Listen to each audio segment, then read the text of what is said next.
Disclaimer. Any of the guidance offered by the podcast host, myself, or the podcast guests is our own guidance. We are not liable for any of the actions the podcast listener decides to do. Welcome back to the podcast today with me, Johnny Pardo.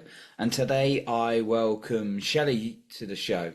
Shelly Bailey is a writer who celebrates love, courage, and the beauty of life's quiet moments. She is a heart writer, whether she looks back at her 10 years of caregiving life in I Am a Caregiver or takes children into the world of nature and friendship in A Pond Life. Her stories give us hope, compassion, and resilience as she reminds us that there is always a lesson to be learned in every season of life, whether it was difficult or jubilant. Welcome to the show today, Shelly. Glad to have you on. Thank you so much for having me, Johnny. You're welcome. And if you're listening, Shelly has got an awesome looking Christmas tree in the background, very decorated for the listeners today. So Shelly, I'd love to know about your book, I Am a Caregiver. I know you've written more than just this book, but I'd love to know. I know it's probably about caregiving, but just kind of what the book's about and what really inspired you to write a book about it.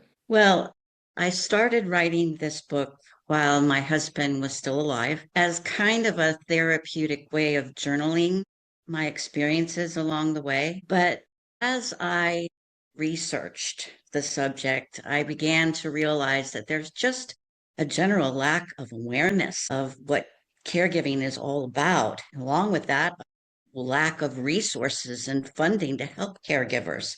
It was alarming to me since there are millions of people like myself that are in that situation 24/7 and yet not getting any kind of compensation, not getting any kind of help, and finding resources very, very absent. And with today's environment, where healthcare cuts have been huge across the board, there are even less resources out there for people like myself.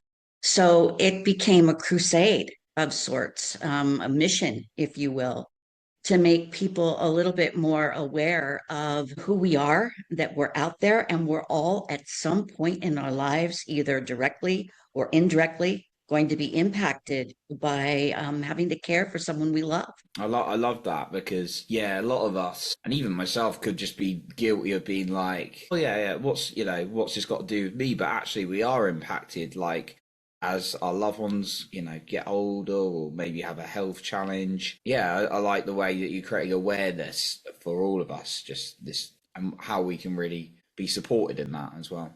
Well, there's no legislation. Well, there is, but it's not going anywhere. It's out there in committees, if you will. And I think my message to people out there that are in a similar position or just baby boomers, millennials, Gen Xers, my message to them would be advocate for it. Plan ahead. Make sure that you have a plan for caregiving in your retirement or investments for the future, because you never know when it's going to happen. And we are living a lot longer. And as a result, we're subject to things like Alzheimer's and dementia and Parkinson's. And some of us are fragile. We break a hip or have unexpected, unplanned surgery. And all of those things require care. And who's going to provide that care? What if your mother needs care and you're working full time?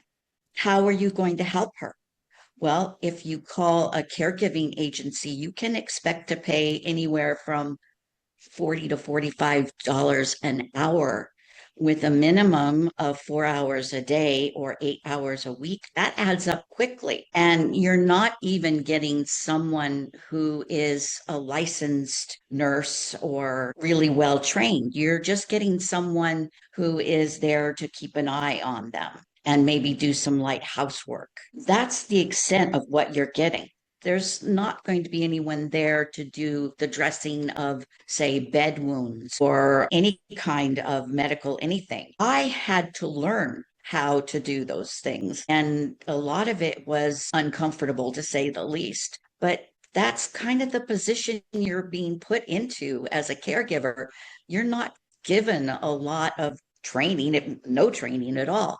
you're not given a lot of help. You're just being told, well, just do it. And the little bit of help that you might get from, say, your healthcare provider, they might send a nurse over, but they're there for a couple, 2, 3 weeks, and then they pass the ball on to you.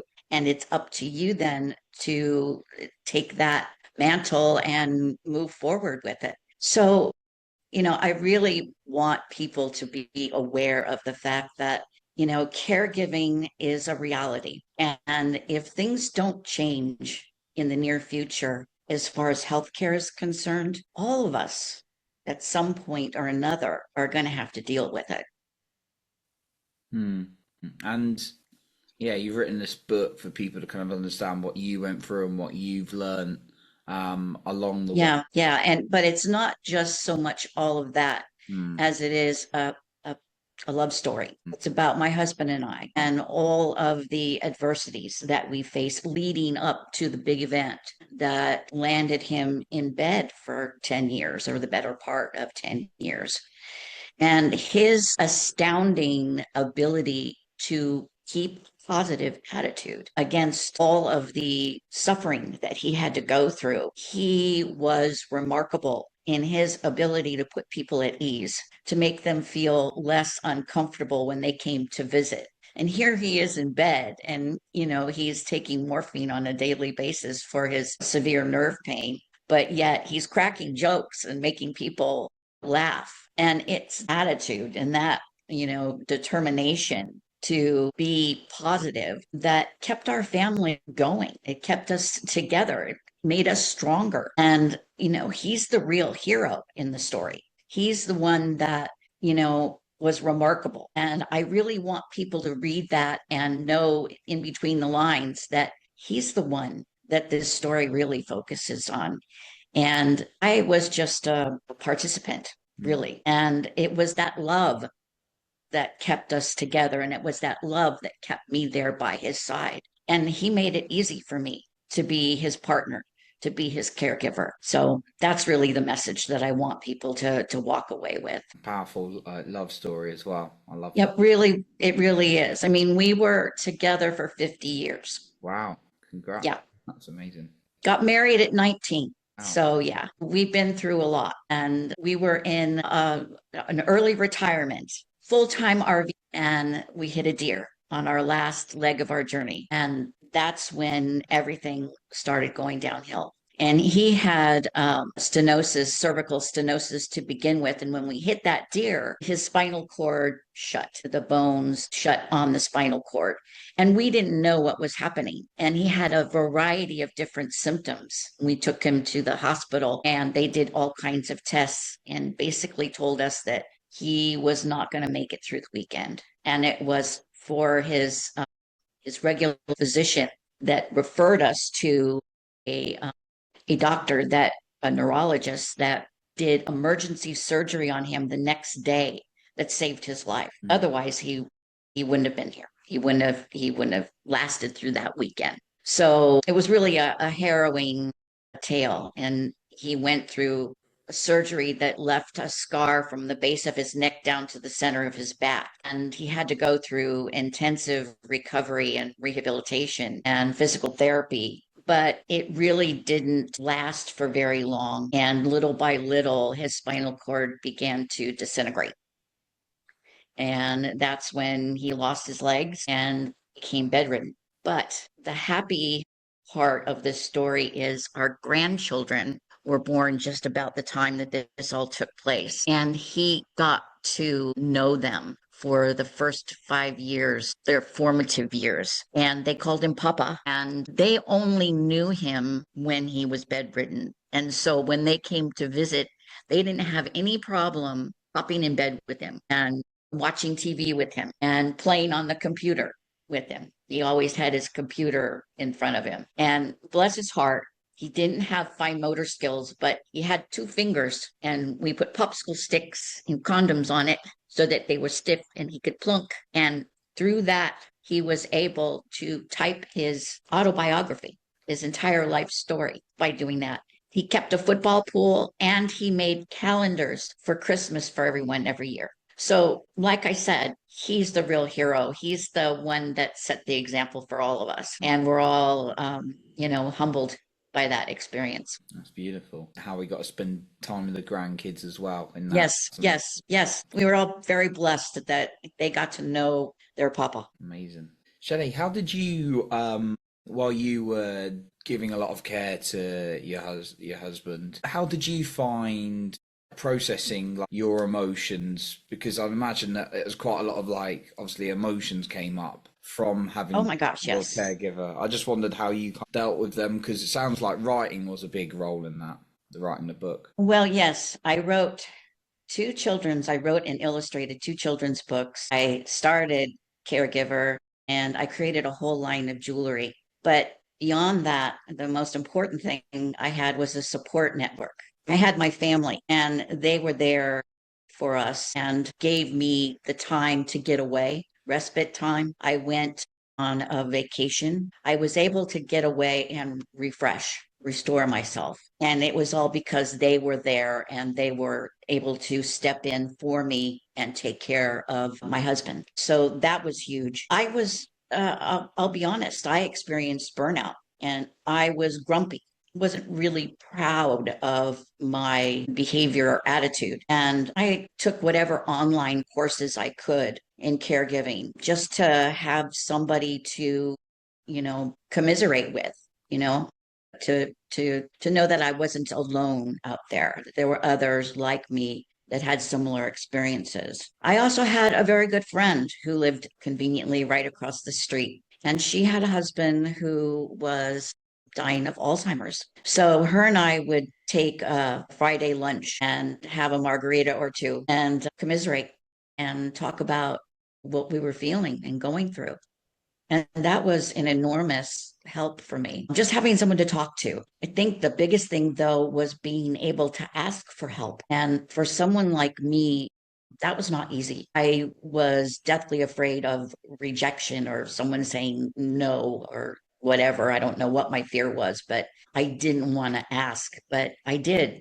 And I was glad that I did because my kids stepped up to the plate and they took care of their father for me. And that helped me get through it. So like I said, I didn't do it all on my own. I had my moments, but if it weren't for my family and my friends, I don't know that I would have lasted 10 years. I'll be honest. It was tough. Having that support sound like it made Yep, a massive, massive difference to you. absolutely. Absolutely. How long did it take you to write the book? Couple years. Yeah, couple of years.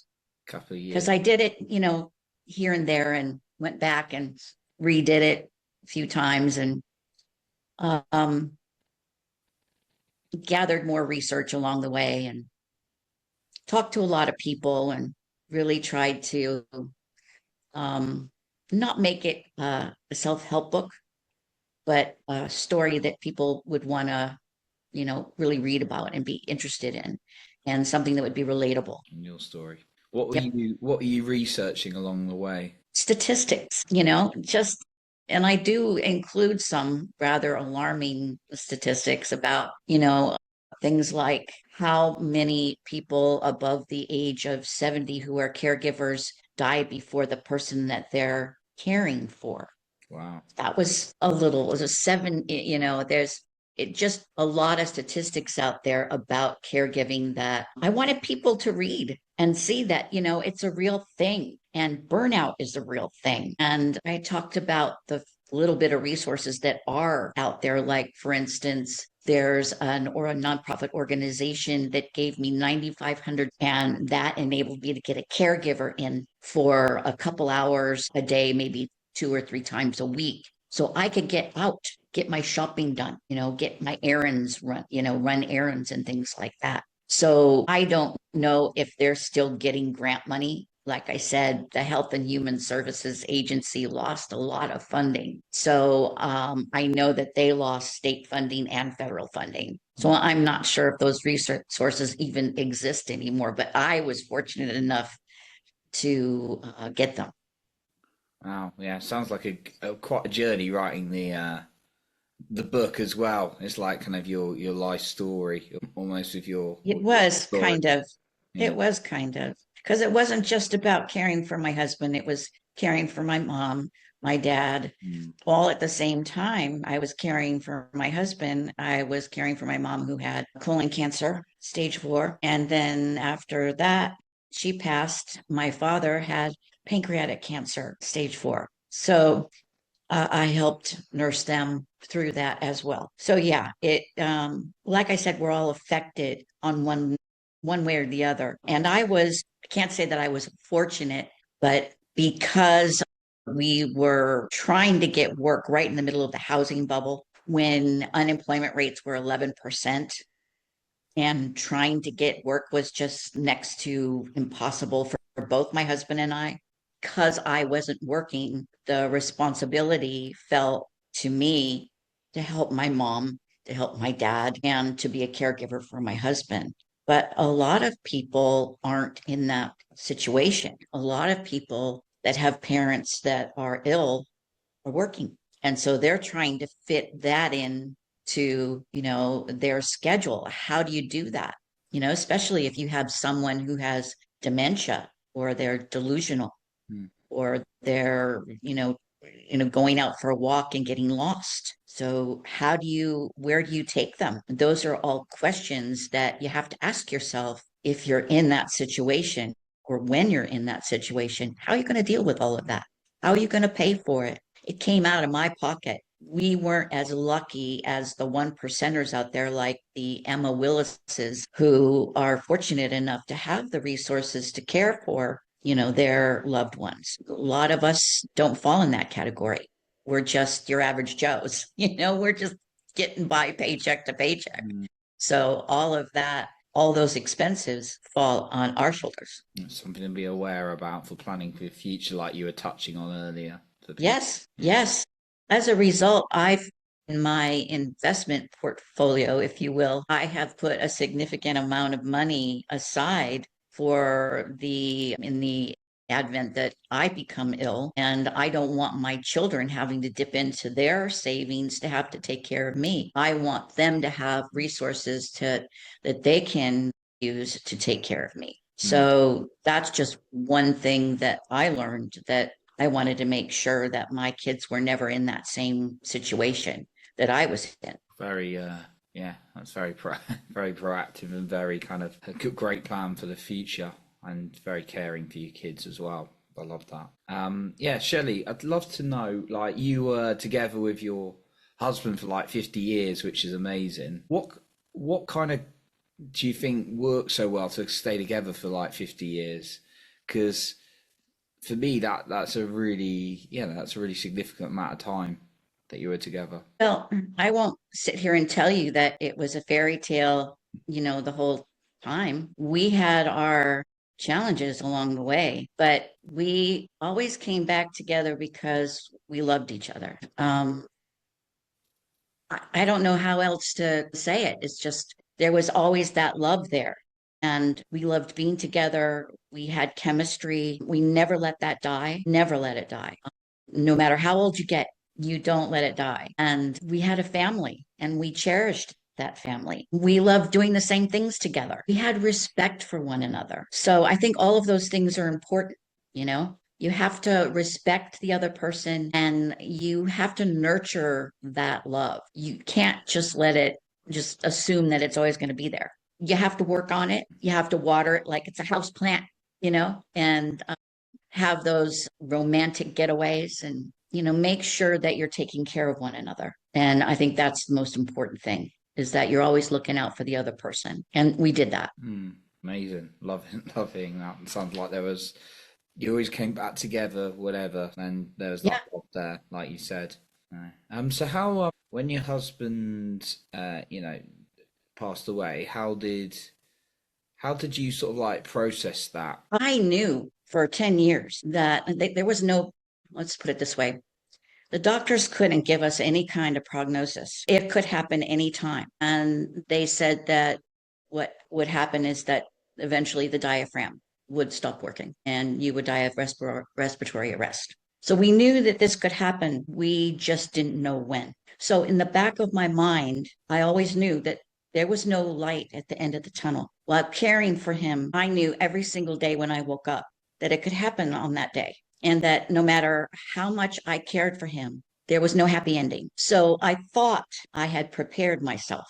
But when it actually happened, I was not prepared. I was a mess. I was hysterical, lost all sensibility Hmm.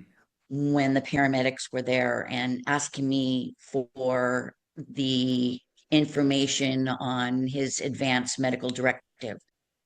Couldn't find it. It was right in front of my nose. I couldn't find it. He had put that, what's it called? And I can't think of it now. Do not resuscitate. He had that on there. And when they told me that, I said, no, you have to, get him to live.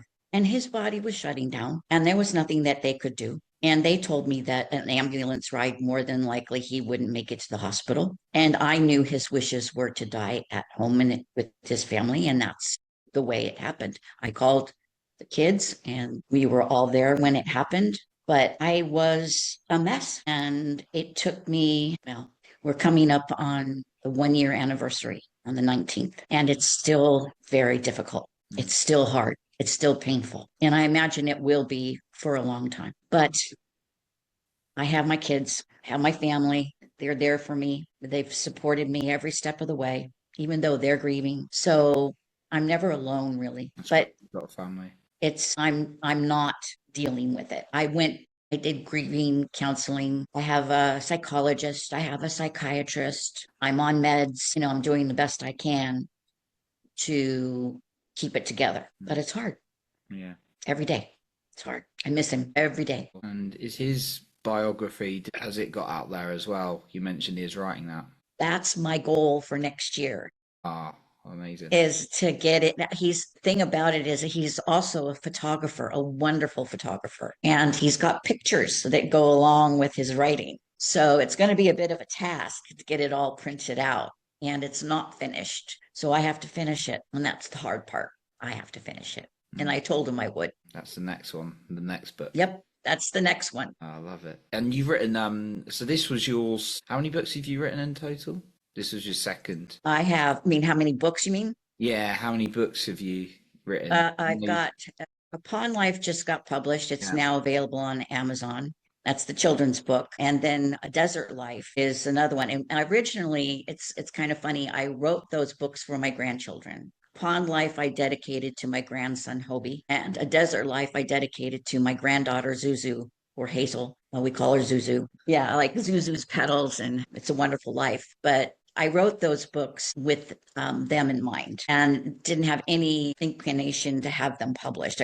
No intention of having them published. But when my publisher saw them, thought that they were worthwhile and talked me into getting them published. So I did. And I'm kind of glad I did, because it really gets a message out there to parents and kids about getting back outside and playing. Instead of screen time, go outside, discover the world, discover nature, go play with bugs, get your knees dirty, go roll around in the grass, go splash in a creek, find a frog or a pollywog, name them, play. And that's one thing that's really missing today with kids. And these books are all about that sort of thing. It's about getting back in touch with nature and having a true appreciation for our environment, that all life is important. Little, no matter how small, no matter how big, they're all important. They're all connected. And I really wanted to get that message out there with those books. And above and beyond that, there are lessons on topics like bullying and building community, kindness, generosity, implications of making bad decisions, difference between right and wrong.